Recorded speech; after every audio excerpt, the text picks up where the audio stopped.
eu acho que iniciou. Aparecendo. Fica em cima, né? Aí na sua tela, lado esquerdo, né?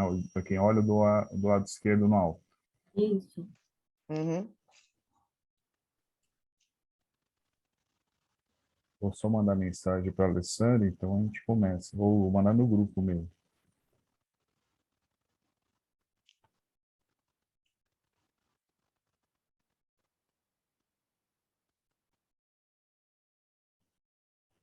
Patrícia, não tem problema você ficar como terceira, eu fico como quarto? Não, tranquilo. Pode fazer aí da forma que for melhor aí, que ajudar o pessoal aí que precisa sair, sem problema nenhum. Tá bom, obrigado.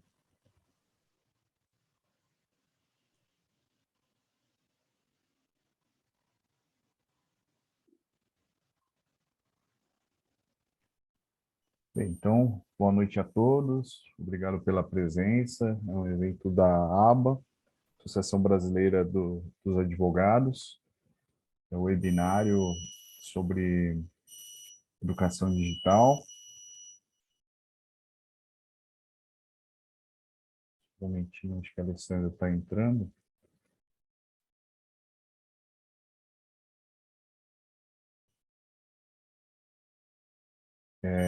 Alessandra, tem problema você ser a segunda?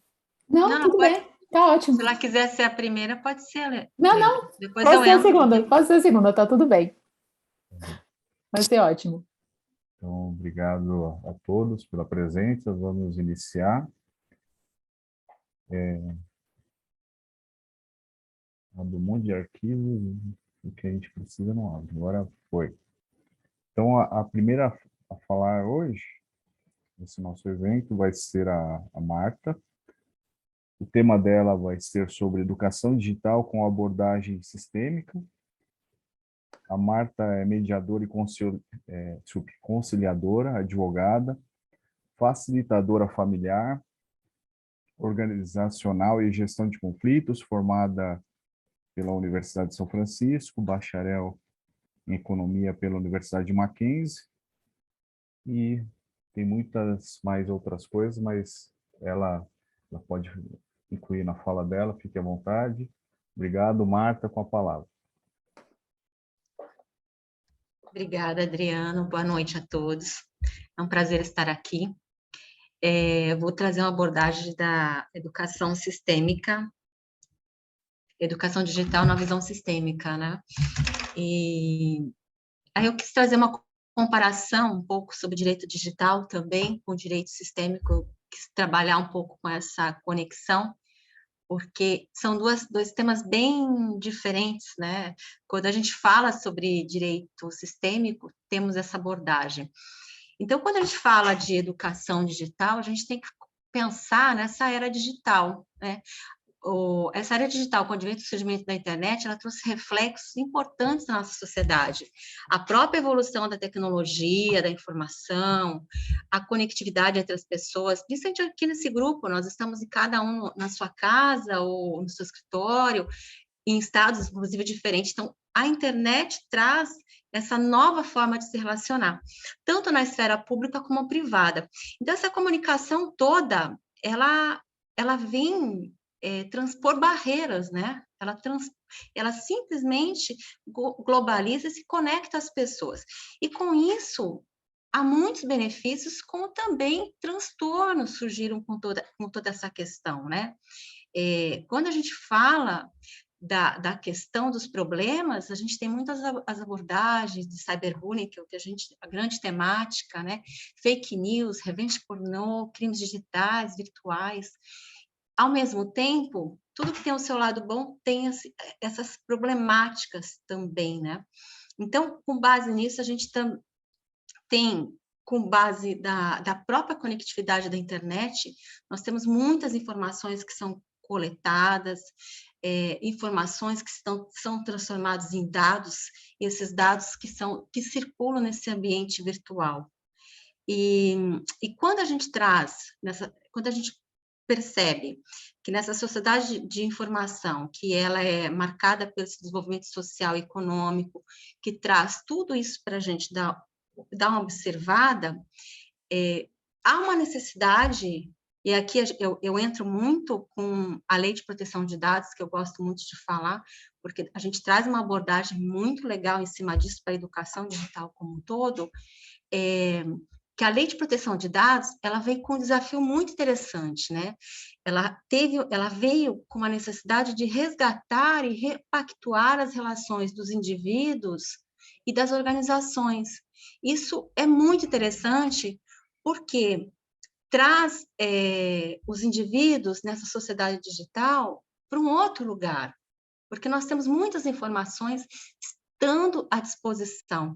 E essa lei de proteção de dados também, ela é muito principiológica, ela fala muito da ética, da responsabilidade, da transparência, da boa-fé, né?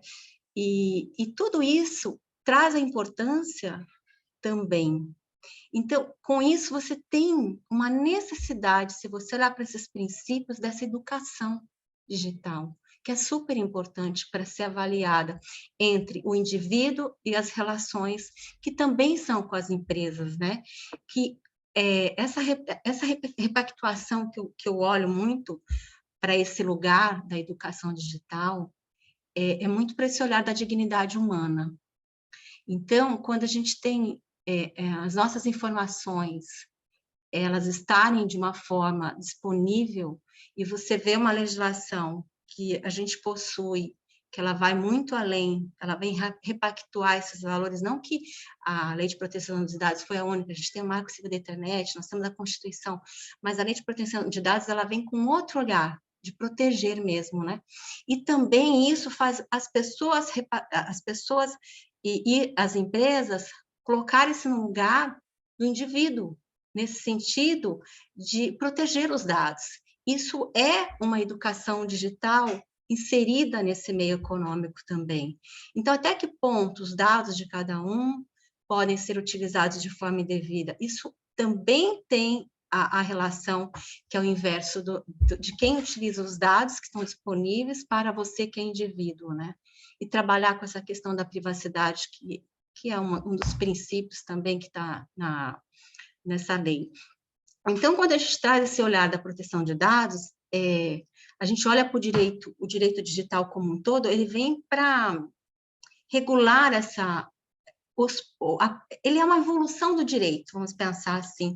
Então, ele vai regular todas essas transações que são novas, essas negociações, essas modalidades, nesse ambiente virtual. E quando você traz esse olhar, você traz esse aspecto para a educação digital, para ser realmente conduzida de forma adequada, de acordo com a legislação.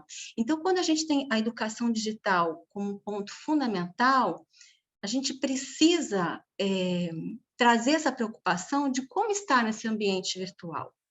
Quais as consequências de estar nesse ambiente virtual podem trazer para o indivíduo, né? Quais os prejuízos? Porque é um lugar que as relações elas vivem, que as relações ocorrem, que tem conflitos e que você precisa saber como se comportar também. Então, ter uma educação digital, tanto do âmbito pessoal como empresarial, é fundamental.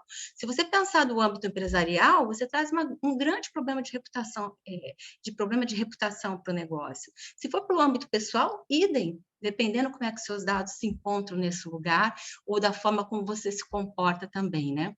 Então, quando a gente fala, assim, dessa consciência, nesse olhar, dessa consciência digital, a gente tem que pensar muito nesse pensamento crítico do indivíduo, né? Ele precisa saber analisar, precisa saber entender as informações, precisa saber questionar. Então, é importante. E você tem que também ter um controle nas suas informações que você disponibiliza. Isso é fundamental. Então, até para você como indivíduo, né? E quando eu olho toda essa questão da internet, da educação digital, quando eu olho assim para o sistêmico, né, eu acho ele muito interessante, porque você tem um direito sistêmico, falando um pouquinho do conceito, né, que ele vem sendo disseminado de forma ampla no judiciário como uma ciência jurídica, e é uma ciência que procura procura estabelecer uma convivência mais orgânica, humanizada, integrada, que vai ressignificar o comportamento humano. Então, essa visão sistêmica, ela traz essa visão interessante também. Então, quando você traz o sistêmico, é mais uma resolução de conflito, para resolver os conflitos judiciais. Eu acho que ele é um pouquinho mais amplo, mas ele também está nesse lugar, ele está nesse lugar de abraçar os conflitos, já abraçar a mediação, a conciliação, a comunicação não violenta, mas ele é amplo, porque ele também traz esse olhar para o indivíduo, que é um olhar mais assim, do indivíduo ser empoderado, como o direito digital também empodera, principalmente com a Lei de Proteção de Dados, que vem trazer esse empoderamento para o indivíduo, o olhar sistêmico também. Ele traz essa questão do pertencer, do lugar. Então, são dois olhares que eu costumo falar, que o direito sistêmico ele vai trazer o indivíduo para o seu lugar, né? E quando ele consegue trazer o indivíduo, que se você, por exemplo, está numa esfera penal, né, que o indivíduo tem lá a penalidade para ser cumprida, mas você olha para esse indivíduo além da figura dele ali, olha para o sistema dele, você entende essa complexidade também. Então, eu costumo olhar para esse direito sistêmico e para o olhar esse ambiente virtual dessa forma assim, como se fosse uma complexidade de relacionamentos sociais, como um sistema mesmo, porque ambos olham para o conflito das relações, né? Porque uma educação digital, por que precisa de uma educação digital? Porque existem esses conflitos que são permeados dentro desse ambiente, que eles precisam sofrer ter essa regulação e também essa educação. E quando você olha para o sistema do indivíduo, dessa visão sistêmica, você também olha para o indivíduo de uma forma humanizada dentro dessas relações, né? Então, quando a gente fala assim, isso aqui é bem interessante, que aí eu trago muito conceito de sistemas, né? Que são esses elementos interdependentes que interagem e de forma organizada e dinâmica. Então, tudo se interage. Então, quando eu olho para o direito digital, olho para o direito sistêmico, olho para essa educação digital, é como se fosse algo harmonioso dentro disso. E eles têm uma função que é um objetivo, que é de se interrelacionar com um todo. Sozinho você não consegue ter uma visão, mas dentro do todo você tem. Então, quando a gente tem essa observação que humana pelo olhar sistêmico, mas ao mesmo tempo pragmática dentro desse ambiente da educação digital, a gente começa a ter uma necessidade de se empoderar nesse lugar. E coisas que eu vejo, assim, que eu acho interessante, que a Lei de Proteção de Dados, eu gosto de falar da Lei de Proteção de Dados, e que a parte sistêmica traz, conscientização. O que a Lei de Proteção de Dados trouxe? Vamos conscientizar, vamos ampliar, até para saber quais são as regras que cada um, os limites que cada um chega, né, dentro dessa ampliação. Então, essa consciência de estar no ambiente virtual. E quando você traz uma visão sistêmica, o que é ampliar a consciência? É você olhar para o todo também, olhar para o sistema, né? Então, você traz bem interessante para isso. E quando ambos traz algo que é importante, garantia do direito, a dignidade da pessoa humana. Estar nesse ambiente digital, estar dentro do direito sistêmico, é isso, é humanizar, relação de confiança, boa-fé, transparência, e são princípios que estão dentro desse mundo virtual que a gente precisa realmente respeitar. E quando você traz o direito sistêmico, a gente olha para esse princípio, ética, moralidade, respeito, confiança. Então, essa aqui era a minha colaboração, a gente vai trazer uma pincelada sobre as temáticas, quem sabe a gente se aprofunda um pouquinho mais depois, tá bom? Espero que eu tenha contribuído, Adriano, aí com a minha participação, tá bom? Muito obrigada. Obrigado, candidata Marta. Eu ia falar que o seu tempo estava esgotando, mas você fechou muito bem. Obrigado. Só que eu tive um problema que eu ia anunciar a Alessandra e meu outro computador travou. Então, Eu vou passar a palavra para a Alessandra e pedindo que ela se apresente, fale um pouquinho da trajetória dela também, aí fica a escolha dela. Eu acho que a gente pode usar esse artifício no bom sentido, né, do levantar a mão para... Eu vou tentar avisar 2 minutos antes, por exemplo, aí dá o tempo de concluir, né? Porque a gente acabou fazendo uma pré-reunião, mas não combinamos como avisar, né? Eu fiquei procurando a plaquinha aqui, não deu certo. A gente faz dessa forma. Então, Ainda bem que eu te entendi, né? não, foi... Ainda bem que você estava atento. Eu vou passar para a Alessandra e eu nem vou tentar falar o tema dela, que é longo e minha memória já não está tão boa. Com a palavra, Alessandra. Boa noite, pessoal, tudo bem? Eu sou a Alessandra, eu trabalho muito com a questão da educação digital e com as possibilidades que ela traz. E hoje eu queria falar um pouco para vocês sobre, não vou nem falar o meu tema exatamente como ele está escrito lá, porque ele está enorme mesmo, mas eu quero falar com vocês hoje um pouco sobre a educação à distância e as possibilidades que isso traz para as mulheres que são mães. Então, primeiro eu queria saber quem está aqui que é mãe. Tem alguma mãe aqui? Levanta a mão aí, se tiver alguma mãe. Tem uma, só uma mãe aqui hoje? Se tiver mais alguma, levanta a Eu mãozinha sou aí. também. Mais uma, muito bem. Então, nós que somos mães, a gente tem alguma dificuldade, vamos dizer assim, dentro da academia, de ser vista dentro desse nosso novo papel. E nem sempre isso é porque a academia é machista, terrível e nem nada. É porque é diferente, né? Ter filhos é diferente para homens e mulheres, cai diferente a questão da mudança da vida para homens e mulheres. E eu fiz um estudo há pouco tempo, bem aprofundado, sobre como a educação à distância ela pode permitir que mulheres que são mães continuem estudando. E esse é um caminho muito interessante. O que acontece? Com a pandemia, a gente acabou vendo a educação à distância um pouco diferente, né? E um pouco equivocado também. Porque o que acontece? A educação à distância durante a pandemia, ela se tornou um quebra-galho. E aí tudo virou educação à distância, simplesmente você abrir uma aula no Zoom, virou educação à distância, e a educação à distância não é isso. A educação à distância ela tem uma série de ferramentas, ela é um leque de ferramental muito interessante para você criar comunidade. E eu acredito que essa foi a grande falha durante a pandemia. Não uma falha porque as pessoas não deram o seu melhor, elas deram o seu melhor, mas tinha muitos profissionais que não são profissionais da educação à distância, fazendo educação à distância do jeito que dava. Então, a gente acabou com essa impressão um pouco de que educação à distância é isso, abriu a tela, fez a aula pelo Zoom, a educação à distância. E não é bem isso.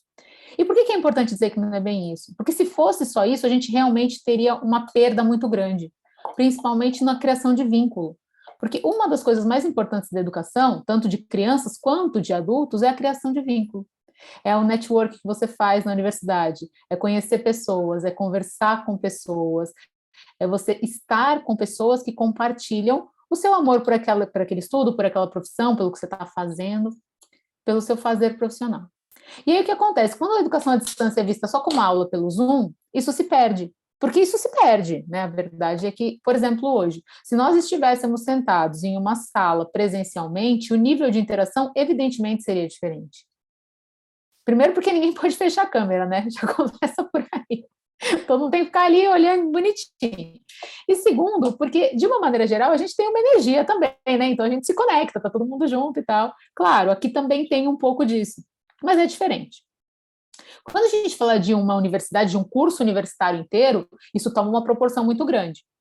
E as mulheres que se tornam mães, principalmente no começo do período, né, aí no período de licença, vamos dizer assim, e no primeiro ano, segundo ano que o bebê é muito pequeno, elas sentem muita falta do contato social, elas ficam muito sozinhas, elas ficam muito isoladas. E a grande maioria delas acaba abandonando os estudos. Não só porque não tem tempo, porque não tem condições emocionais mesmo, gente. Mães de bebês pequenos muitas vezes estão sem dormir, estão num estado de cansaço muito grande, então trancam a universidade, enfim, tem uma série de questões aí. E a educação à distância, se ela for vista como ela de fato com a quantidade de ferramentas que ela de fato proporciona, ela pode ser uma oportunidade muito legal para que essas mulheres continuem estudando. Não só para que elas continuem estudando para não perder o curso, porque isso meio que se resolve com essas políticas paliativas de você poder faltar, de você poder fazer alguns trabalhos, então, isso até se contorna, mas ela se desconecta da universidade, ela se desconecta do grupo educativo. Então, essa proposta qual é? Não é nem de uma educação completamente à distância, sim de um ensino híbrido, de um ensino onde você tivesse essa possibilidade de que a mulher que não pode estar presente, ela realmente acompanhasse as aulas de alguma maneira. Ela tivesse momentos de integração com esses outros alunos, ainda que num período paralelo, em momentos paralelos, mas é exatamente essa proposta de que a gente tenha mais ferramentas na nossa sociedade para incluir essa mulher que se torna mãe. Porque quando a gente fala em inclusão social, é muito bonito falar em inclusão social, mas é raríssimo você ver um programa de inclusão social que fale da mulher mãe, da mulher da mãe da criança pequena. A gente fala de outras categorias, de outros grupos que também precisam de todo o apoio e atenção, claro, mas as mães também precisam. Então, eu levanto muito essa questão de como a gente faz para a universidade abraçar a mãe, né? Não depois que a criança tem 8 anos. Quando a criança é pequena, quando ela ainda quer permanecer naquele grupo, ela quer se formar com a turma dela, ela quer continuar tendo contato com aquelas pessoas. E aí, baseado em um monte de ferramentas que principalmente Valente traz, a gente pode desenhar modelos de curso que permitam isso. Então, algumas aulas híbridas, algumas atividades híbridas, entendendo principalmente que essa mulher que está de licença, principalmente uma licença estendida, ela não está faltando às aulas, ela não está sendo folgada, né? Que é uma visão que dentro da universidade recai muito sobre essa mulher, né? Principalmente na pós-graduação, mas na licenciatura também, na graduação também. Esse meu estudo, né, esse meu pequeno projeto, enfim, que eu tenho apresentado para algumas universidades e tal, quem sabe, né, a gente consegue emplacar isso, ele fala muito da graduação. Por quê? Porque a faixa etária em que as mulheres que se tornam mães abandonam os estudos mais preeminentemente é nessa faixa. Por incrível que pareça, né, o meu estudo de mestrado ele é sobre o ensino médio. E a minha primeira hipótese sobre evasão do ensino médio era exatamente de que o fato das meninas ficarem grávidas afastaria elas da escola. E isso não se provou verdade, não. Claro, em alguns casos é verdade, mas é um contingente pequeno. A maior parte dos meninos do ensino médio, eles vão embora da escola porque eles realmente não sentem interesse em estar na escola. Isso é bem grave, mas foi o que a minha pesquisa acabou demonstrando. Agora, de uma maneira geral, nessa faixa da graduação, as mulheres abandonam muitos estudos, muito mais do que os homens.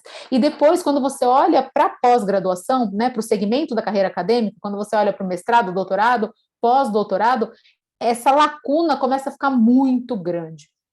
Eu faço parte como colaboradora do grupo Parents in Science, vocês devem me conhecer, né? Mãe deve ter um pouco, que é um grupo que se debruça essa questão de você ter... Vocês estão me vendo? Acho que deu uma travadinha. Vocês estão por aí? Estamos ouvindo e estão me ouvindo? Está tudo funcionando. Deu uma travadinha, né? Mas acho que tá tudo bem. Enfim, e são questões associadas. A verdade é que são questões associadas. Então, quando a gente fala no Parenting Science de que a gente precisa de aporte financeiro, de mais bolsas para mulheres que se tornam mães e tal, esse é só um pedaço do problema, ele é muito maior. Então, claro, você colocar a questão do tempo de licença no currículo Lattes, isso ajuda? Ajuda. Você ter visibilidade para isso ajuda? Ajuda. Você ter financiamento de bolsa ajuda? Ajuda.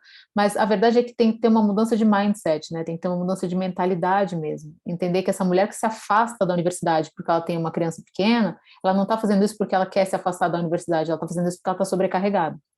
E porque muitas vezes, principalmente quando essa universidade acontece no período noturno, ela não tem com quem deixar essa criança, ela realmente não tem, ela não tem opção, né? Então, quando você apresenta para essa mulher um modelo de ensino híbrido, onde ela pode estar em casa com essa criança, que é uma necessidade dela ali naquele momento, e acompanhar a turma dela, você dá para ela uma possibilidade de estar no mundo, de ser no mundo, que é o que é a dialogia, né? É o que é a dialética. É você permitir que as pessoas sejam, que elas estejam no mundo o tempo todo.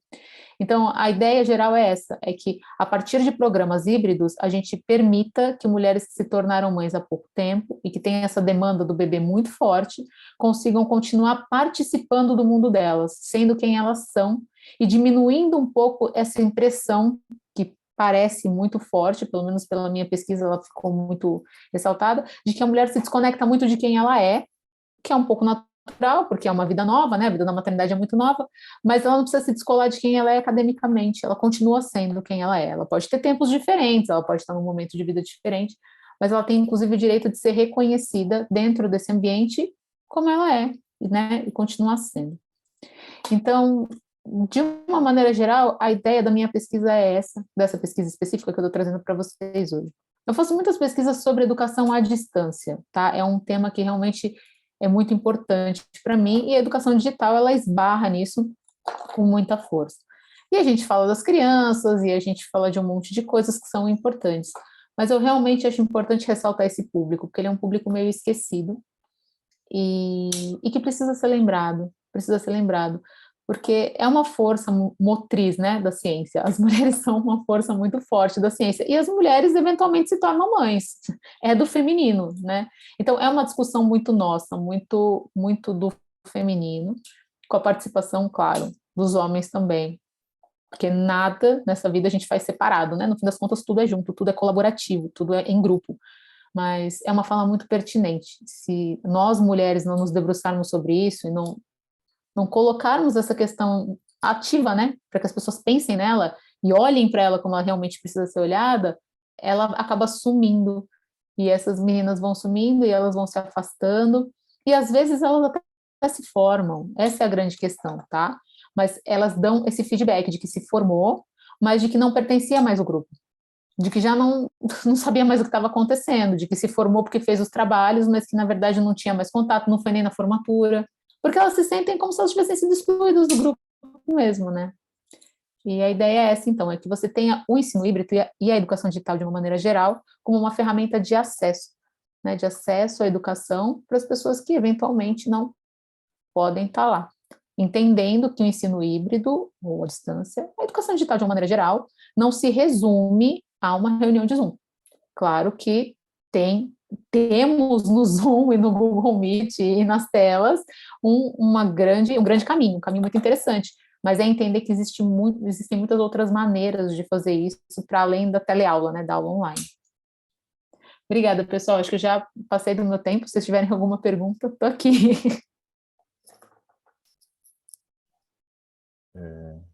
Obrigado, Alessandra. Bem rapidinho, né? Alessandra, eu coloquei um arquivo que tem todos os temas das palestras, os nomes dos palestrantes, os currículos, né? Mas ela é educadora, jornalista, mestre em educação e tem pós-doutorado em cultura de paz, né? Então, eu acho que todos aqui, menos a doutora Juliana, que vai chegar depois, estão no grupo lá Digitalética, né? Nós temos um grupo chamado Digitalética, e ficam todos aqui convidados, né, que quiserem participar, é um grupo aberto, não é vinculado à OAB, nenhuma instituição no momento. Então, nossos objetivos são esses, de trocar informações, trocar experiências e levar essas contribuições, né, das suas pesquisas, né, voluntárias, né, como a Alessandra falou, a Marta falou, né, e todos aqui, além de serem estudiosos e competentes nas suas áreas, são pessoas do bem, né? Então esse é o maior mérito aqui do nosso grupo e nos deixa muito feliz participar dele. Então, obrigado, Alessandro, parabéns também. E eu vou anunciar a Patrícia rapidinho, e eu já passo a palavra dela só para a certeza que fica que a gente tem que fazer outros eventos e espalhar mais o tempo, né, que tem bastante assunto aí, vários assuntos pertinentes, né, mas às vezes a gente tem que dar o pontapé inicial para seguir adiante. É redundante isso, mas foi o que eu consegui falar agora. Bom, a Patrícia Pacheco é doutoranda e mestre em Direito pela Universidade de 9 de Julho. Ela é delegada de polícia e tem diversas outras coisas aqui. Currículo ótimo, como todas as demais colegas. Passo a palavra para a Patrícia. Boa noite a todos e todas, parabéns aí pelas exposições, as colegas que me antecederam, brilhantes exposições. Espero poder agregar aqui no conhecimento essa noite. E agradeço muito, Adriano, pela oportunidade de estar participando desse evento pela Aba Nacional, instituição que eu já participei de eventos passados e que muito me alegra estar aqui novamente. Basicamente, eu vou falar a respeito de um assunto que eu tratei nesse livro aqui, Academias de Polícia, do recrutamento até a formação, pela editora Mizuno. Eu falei lá sobre os desafios tecnológicos na prática da docência, e aqui eu vou relacionar um pouco com a questão do empoderamento feminino, que é o tema do meu doutorado. Então, para a elaboração desse artigo, eu parti de uma busca de material bibliográfico, em especial aí do grupo de pesquisa, o chamado Educação, Tecnologias e Cultura Digital, o grupo TEC, da professora Adriana Tersariol, dos programas de pós-graduação e educação da Universidade 9 de Julho, assim como também do seminário de pesquisa do professor Renato Nalini e a doutora Samanta Ribeiro Meyer Flug Marques, que é minha orientadora, na linha de pesquisa Estruturas do Direito Empresarial, vinculadas à Universidade 9 de Julho também. E tudo isso me levou, então, a pesquisar esse tema, em especial a questão dos desafios digitais com a orientação voltada a professores. E esse artigo, o meu mote principal foi uma pesquisa, uma participação minha em trilhas formativas para professores. E nesses encontros nós buscamos, então, analisar o desenvolvimento das habilidades, as competências, vivências relacionadas, então, ao uso da informática e a formação tecnológica aí desses professores. Mais especificamente, o objetivo foi abordar também, né, crimes envolvendo aí a prática, né, no desenrolar da prática da docência, na questão que foi tão bem tratada pela Alessandra, educação à distância, fazendo a diferenciação com o ensino remoto emergencial. Né? E aí, nessa exposição de conteúdo, nós tivemos lá o aprofundamento dos principais aspectos dos eixos temáticos com relação à responsabilidade dos alunos e professores em situação de abuso, assim como a questão, né, em relação às instituições de ensino, que elas devem ter a cautela com relação aos atos dos alunos, que gerem uma responsabilidade civil ou penal. Relaciona também o assunto com a prática em sala de aula e também houve exposição de casos práticos. Então, fazendo só um apanhado bem superficial aqui, dado o nosso exíguo tempo, né? A revista Forbes, sobre tecnologia, ela trouxe as 10 maiores transformações digitais em 2020, após a pandemia do Covid-19, entre elas o 5G, o Big Data, blockchain, expansão dos conectados, Wi-Fi 6, a inteligência artificial, a automação e a privacidade digital. Esse tema em especial aqui, que foi tão bem tratado pela Marta, né, a questão da privacidade, merece destaque para essa questão da privacidade digital de computadores pessoais que ficam permanentemente conectados. Então, as pessoas ainda estão aprendendo, né, a ficar permanentemente conectadas à rede por meio de dispositivos móveis e sujeitas aos efeitos negativos e positivos sobre a sua saúde e bem-estar. E isso já está sendo considerado aí no nosso momento atual, é o século da solidão, que é o título de um livro da economista e ensaísta inglesa Lorena Hertz, da Universidade de Cambridge. E nesse contexto, né, a inserção aí dessas novas tecnologias, a realidade brasileira, conforme a pesquisa do IBGE, nós temos 82,7% dos domicílios nacionais possuindo acesso à internet. Em pesquisa pelo CETIC, que é o Centro Regional de Estudos para Desenvolvimento da Sociedade da Informação, que é um órgão vinculado ao Comitê Gestor da Internet do Brasil, houve um aumento aí do número de domicílios com acesso entre as classes C, D e E. Mas, ainda conforme esse mesmo órgão, nós temos ainda a falta de acesso à internet e o uso exclusivamente por celular, especialmente nas classes D e E. Isso vai evidenciar, né, as desigualdades digitais ainda presentes no nosso país, que apresentam os desafios relevantes para a efetividade das políticas públicas de enfrentamento, aí durante a pandemia, que nós ainda, né, estamos nessa situação ainda, apesar dos grandes progressos aí com relação à cessação aí da questão dos cuidados, né?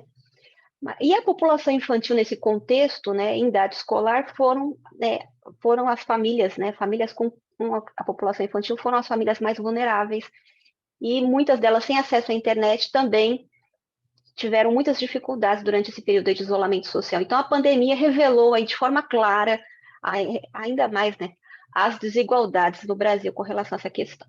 E, nesse sentido, o Ministério das Comunicações ainda já assume, né, que ainda nós temos um deserto digital de mais de 45 milhões de brasileiros, ressaltando, então, a importância de ações Wi-Fi Brasil, Norte Conectado, Nordeste Conectado e cidades digitais, para a evolução da conectividade em nosso território nacional. E nesse cenário, então, né, os desafios da tecnologia no Brasil ainda também tem um grande problema, sendo considerado o segundo país com o maior número de ataques cibernéticos e com grandes prejuízos, né, conforme aí dados que nós tivemos dispostos para a aprovação da chamada Estratégia Nacional de Segurança Cibernética, que orienta, né, a sociedade brasileira para o quadriênio 2020-2023. O objetivo dessa política nacional que foi estabelecida vem no sentido de que a ideia de se estabelecer, né, tornar o Brasil mais próspero, confiável no ambiente digital, aumentar a resiliência brasileira às ameaças cibernéticas e fortalecer a atuação brasileira em segurança cibernética no cenário internacional. Como o Adriano colocou, sou delegado de polícia, e nas delegacias de polícia, os registros de boletins de ocorrência sobre fraudes e estelionatos aumentaram mais de 66% isso em 2019, e o número de denúncias anônimas de crimes cometidos pela internet dobrou em 2020.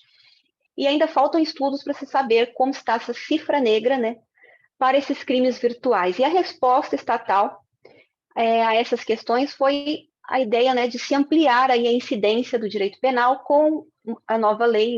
Nós tivemos uma nova lei em 2021, por exemplo, a Lei 14.155, que trouxe a questão da fraude eletrônica no furto e estelionato. Essa ideia, então, de mais punição, né, para esses crimes, ao invés de buscar uma efetiva implementação de políticas públicas ou ainda se debater soluções de como prevenir essas práticas que afetam diversos aspectos da vida social.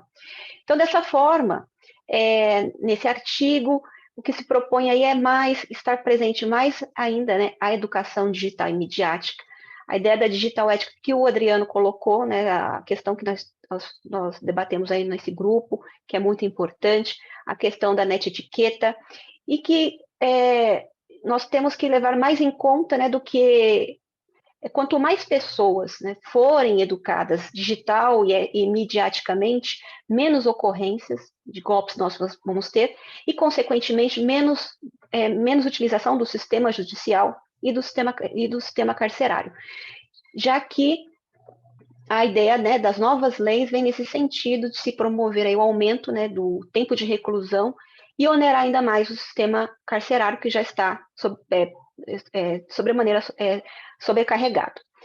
Então, nesse sentido, para finalizar aqui a minha apresentação também, eu quero trazer a importância brevemente, de uma forma breve, a importância do programa Maria da Penha Vai à Escola, Educar e Prevenir e Coibir a Violência contra a Mulher, que é um programa que visa divulgação e promoção da Lei Maria da Penha entre os profissionais da educação, alcançando, então, crianças e adolescentes nesse ambiente escolar, que também, né, são tidos como grandes vulneráveis, vítimas de violência doméstica, assim como os idosos também e as pessoas portadoras de deficiência.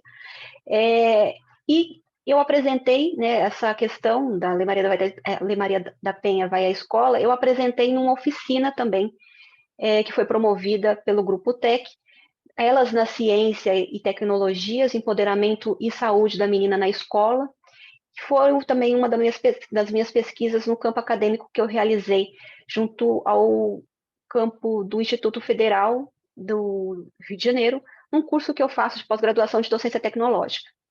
E essas reflexões, né, nesse grupo, né, com esse grupo de estudos, a gente tem que, o que eu quis nesse momento frisar, a importância, né, de que algumas ações que foram implementadas durante a pandemia, a exemplo aí, a questão de se possibilitar o registro de ocorrência por meio eletrônico, que é justamente a delegacia de polícia que eu atuo na atualidade, a Delegacia Eletrônica da Mulher aqui no estado de São Paulo, pela Polícia Civil, que nós temos aí, que tivemos a criação dessa delegacia, né, DDM Online, durante o momento de pandemia, do início ali da pandemia, e também nós tivemos uma implementação nos números de telefone de emergência para registro de ocorrência, o Disque 100 e Disque 180, que já eram bem conhecidos. Então, com a relação a esse grupo de estudo, que eu pude perceber que é necessária ainda, né, uma mudança cultural para enfrentamento da violência doméstica, que foi corroborado, inclusive, com a Comissão Parlamentar de Inquérito, Congresso Nacional, que investigou aí a questão da violência contra a mulher, e eu trago um pequeno trecho do relatório em que as investigações apontaram na falha da implementação da Lei Maria da Penha, na punição dos agressores e no acolhimento das vítimas. A lógica machista também precisa ser quebrada nas instituições públicas e relações sociais. A comissão, então, sugeriu que a Lei de Diretriz e Base da Educação, Lei 9.394 de 96, tenha necessidade de se implementar nos seus currículos, né, no currículo da educação básica, enfatizar essa questão do respeito à igualdade de gênero, a prevenção e o combate da violência doméstica e familiar.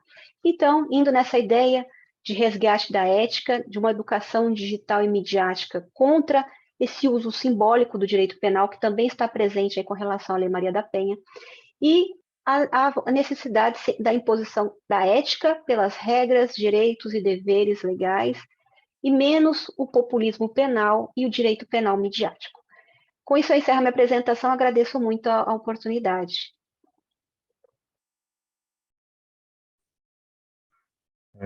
Obrigado, parabéns, Patrícia, todas quando convidadas compareceram, né?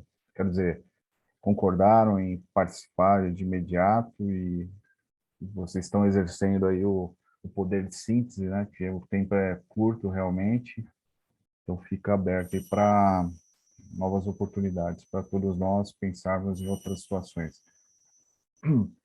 Eu sou o próximo da fila, aí, por favor, alguém. Agora eu não vou ser o cronometrista, porque eu não vou conseguir fazer isso ao mesmo tempo.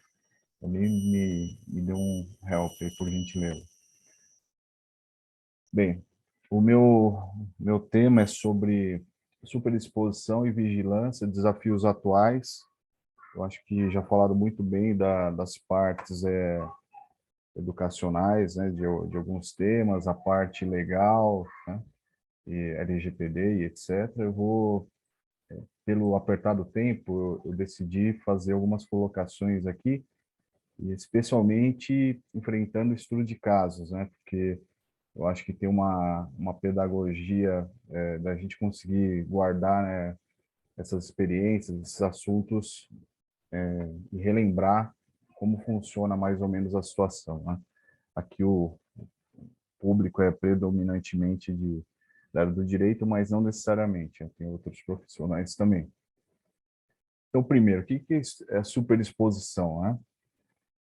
É o que acontece a todos os dias nas redes sociais, principalmente é um ato voluntário, né? As pessoas fazem isso, ou alguém expõe o outro, né? Numa rede, publicando algo indevido e tudo mais. Eu até hoje passei por uma situação dessa,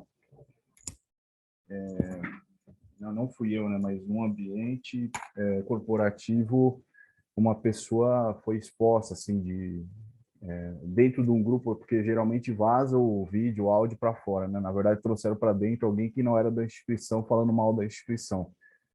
Então, não deixa de ser um problema também, né? Então, a superexposição acontece, vamos dizer, de forma voluntária ou não voluntária, mas vai partir de alguém que tem o dado, né, a informação. A vigilância, por outro lado, vem das grandes corporações e os estados, né?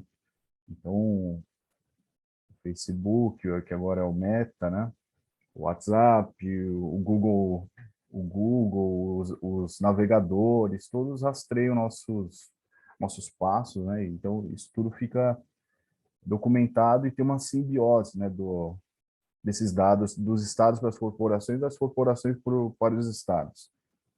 Então, logo de início, eu já chamo o Mohan para tentar falar um pouco sobre isso, né? A nossa ambivalência humana, né? Nosso sapiens e o denis, né? A parte mais racional e a parte mais, como pode dizer, talvez um pouco louca, talvez um pouco agressiva, talvez um pouco exagerada, né? Eu acho que nas redes tem um pouco isso, nessas manifestações, né, do que as pessoas são de fato, né? Às vezes é um personagem, né? Às vezes a pessoa vira um fake dela mesma, mas muitas se expõem nas diversas formas, né? Porque é difícil a gente imaginar alguém indo numa praça e mostrando que está comendo, que tá bebendo, onde frequentou, mas nas redes sociais a gente vê isso, né? Então, o que nós somos está potencializado nas redes, né? E eu não estou me valendo aqui de nenhum teórico, estou tentando sintetizar alguns pensamentos práticos, né? E falando de famosos, de superexposição, bem rapidamente, eu não preciso detalhar, mas para ver como, se os famosos têm dificuldades em lidar com isso, imaginem nós, meros mortais, né? Até no grupo a gente já discutiu várias vezes do caso do Will Smith, essa superexposição que deu ali na entrega do Oscar e todas as suas consequências.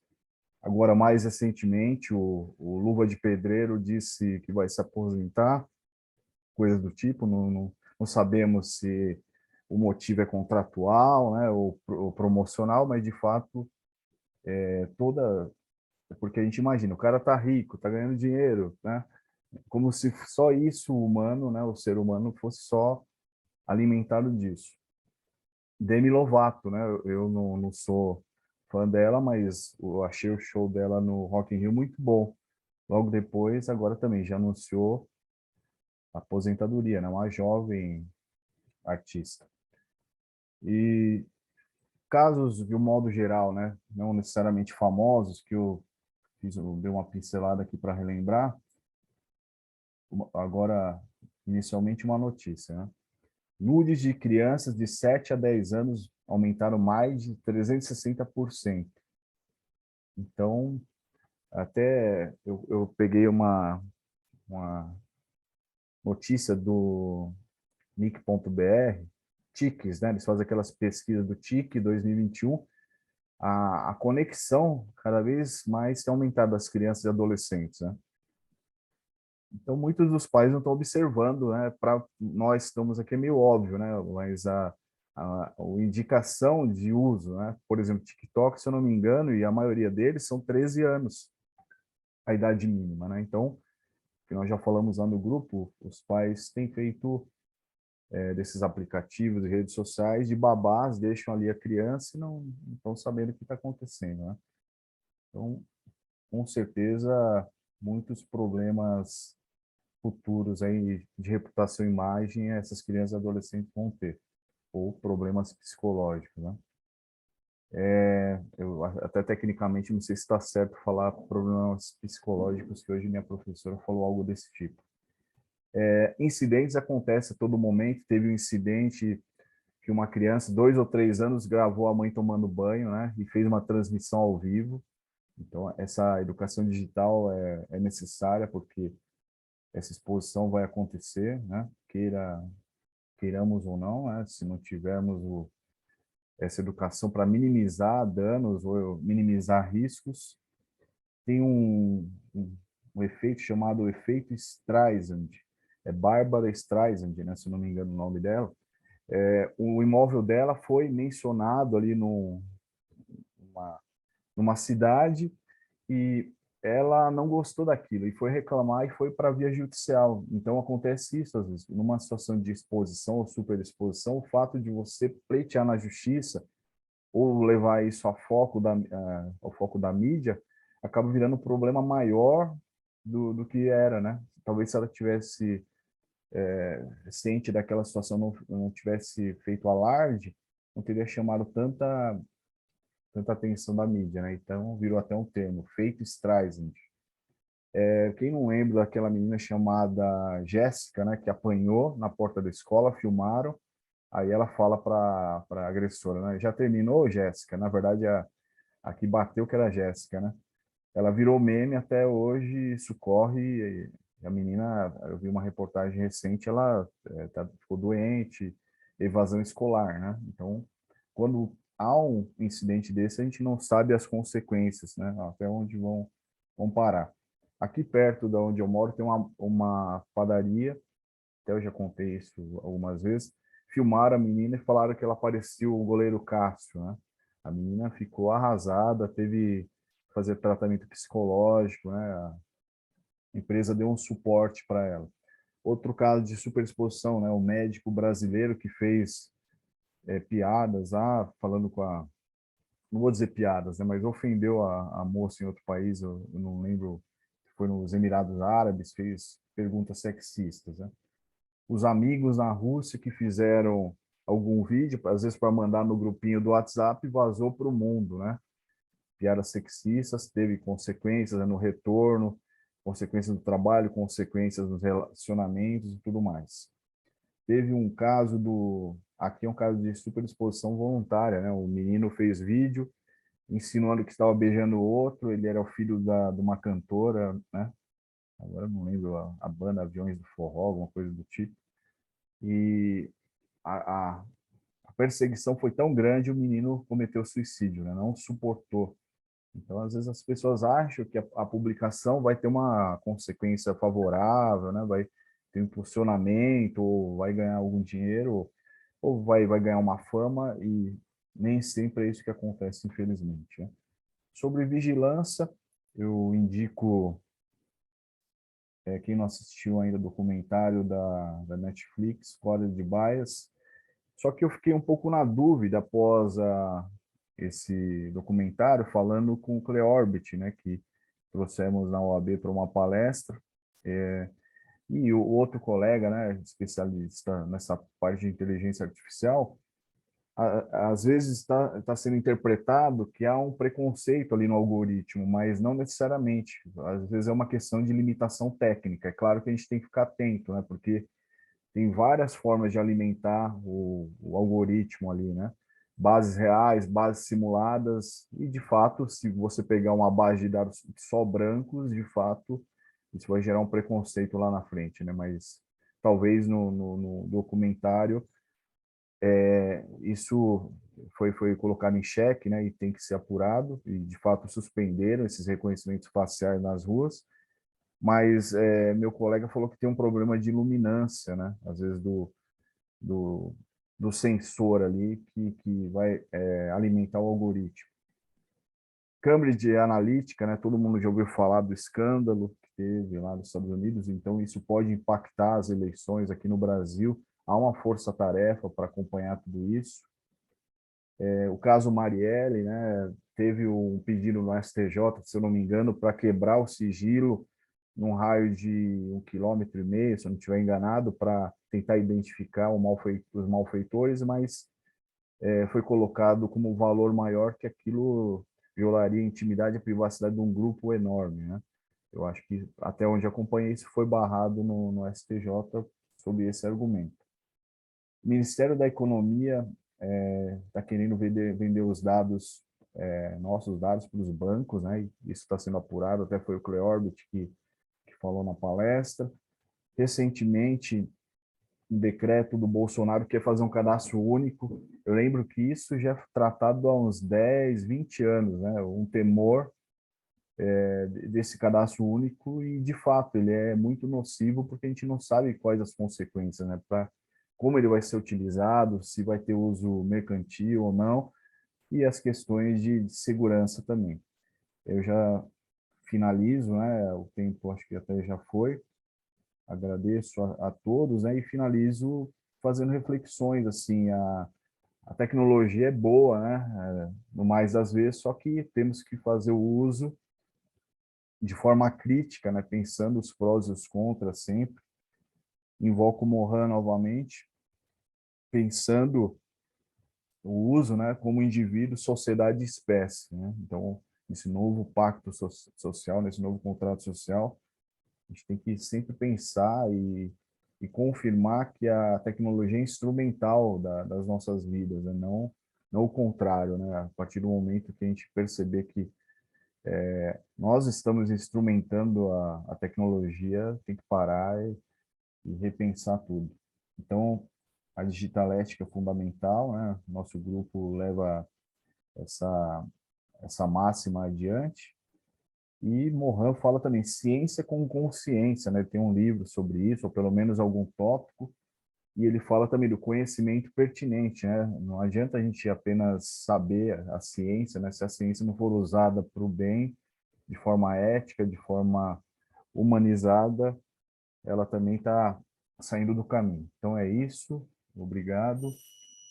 Nós temos um tempo curto aí para perguntas, colaborações, se alguém quiser fazer uso da palavra, para passarmos na sequência para o próximo painel.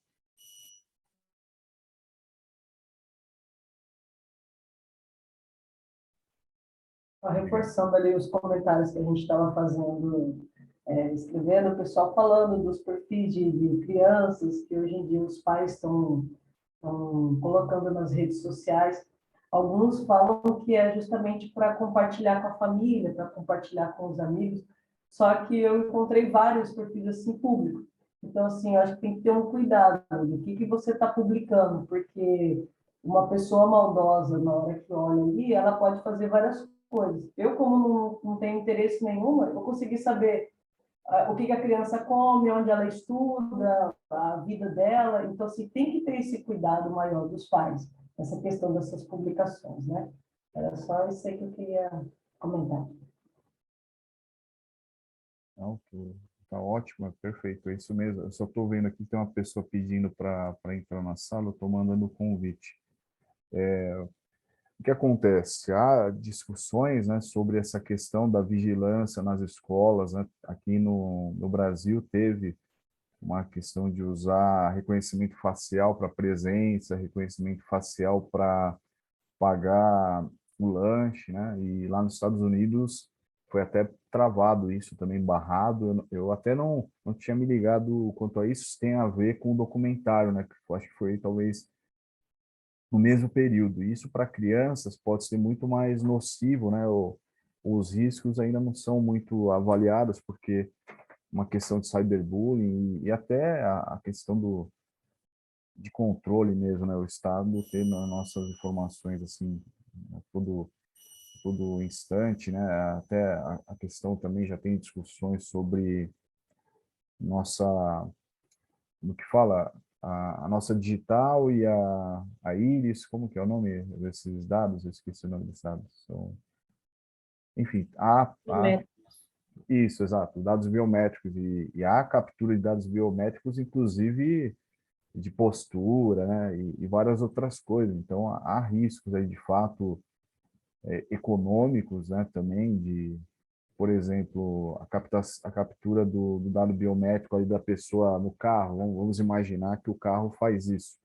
Esse dado é vendido. Planos de saúde, né, seguros e tudo mais, eles podem, às vezes, por essa questão, já majorar os preços, né? E assim, são discussões que eu já vi em outras oportunidades, eu não vou aprofundar porque não é o objeto da minha fala e também não das colegas, né? Mas foi só uma parte rápida. Bom, vamos dar sequência. Deixa eu ver aqui quem que está aqui. Há alguma intencionalidade de trocas ou vamos seguir a ordem que eu nem lembro qual foi? Quem seria a Juliana primeiro, né? Então, primeiro, se eu não estiver enganado, a doutora Juliana Torres vai falar sobre educação digital, direitos humanos digitais. Ela é advogada ambientalista, professora de direito ambiental e mediadora judicial, mestre em direitos difusos e coletivos pela PUC São Paulo. Passo a palavra para a sua colega Juliana.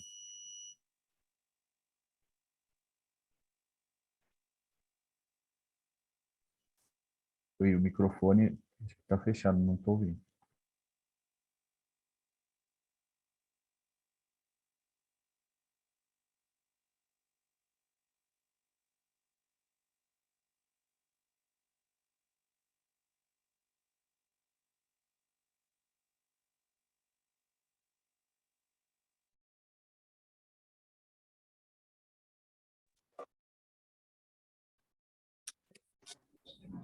Melhor agora? Vocês não são recomendados. Alguns podem piorar. Também tem ingredientes que podem prejudicar a saúde. Por isso, eu recomendo diabetes com ureia.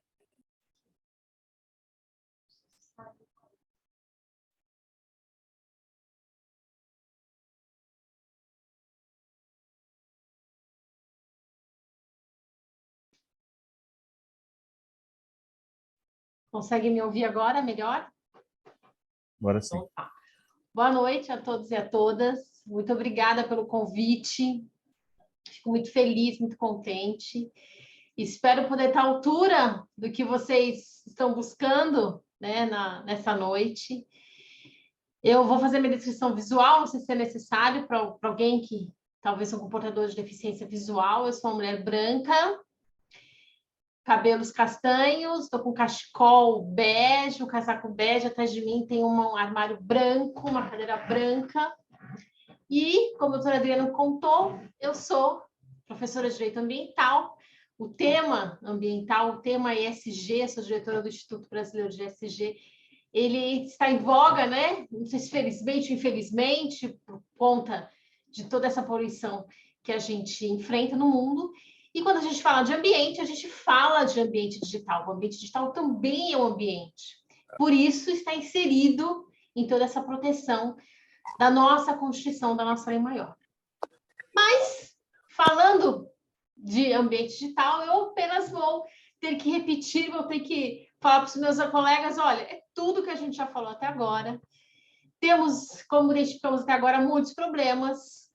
Temos, infelizmente, a falta de cidadania digital, de educação digital, direitos humanos digitais ainda não é o tema da moda, ainda não é algo tão fácil de se entender. Para todos nós, advogados, delegados, promotores, juízes e para os estudantes de direito, para os cidadãos de maneira geral. E quem sabe vocês se identificam aqui, tenho certeza que todos vão se identificar. Nós não podemos sair na rua, né? Em algum momento na vida, algum pai, alguma mãe nos ensinou como é que sai na rua. Então, você vai sair na rua, você vai caminhar pela calçada, você não vai gritar, você vai falar baixo, né? Ou falar como você vai andar em silêncio, você não anda gritando na rua. Você anda em silêncio, você anda pela calçada, aí vai ter uma faixa de pedestres, que você vai atravessar, o carro vai passar, o outro vai parar, e aí a gente, em algum momento, a gente aprendeu a fazer isso. Quando a gente muda de país, a morar do país, a gente também, né, a doutora Marta que saiu daqui, quando a gente muda de cidade, a gente aprende a fazer isso em outra cidade e pronto, a gente segue. Mas, e no mundo digital? Cadê o pai e a mãe que nos ensinou o que é o Facebook? Qual é o limite do Facebook? O que é esse negócio? É um negócio de quê? Do Estado? É de graça? Tem um dono? Não tem? Eu estou entrando na casa de alguém quando eu entro no Facebook? Como que é isso? Então, se nós temos um mundo real, nós também temos um mundo digital. Esse mundo digital, para que nós sejamos cidadãos nele, nós precisamos entender os direitos e os deveres. E o ponto inicial disso é entender como que eu me educo aqui, o que é isso?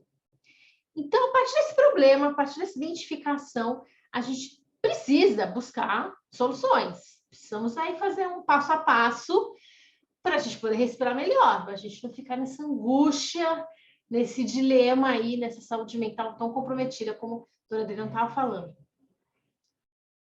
Primeiro, a gente tem que entender o que é ser um cidadão no mundo real. Se no mundo real eu não sei direito esse negócio, a gente não sabe mesmo, são direitos, são deveres que eu tenho que cumprir, são direitos que são meus que eu preciso exercer. Como que eu vou transportar isso para o mundo digital?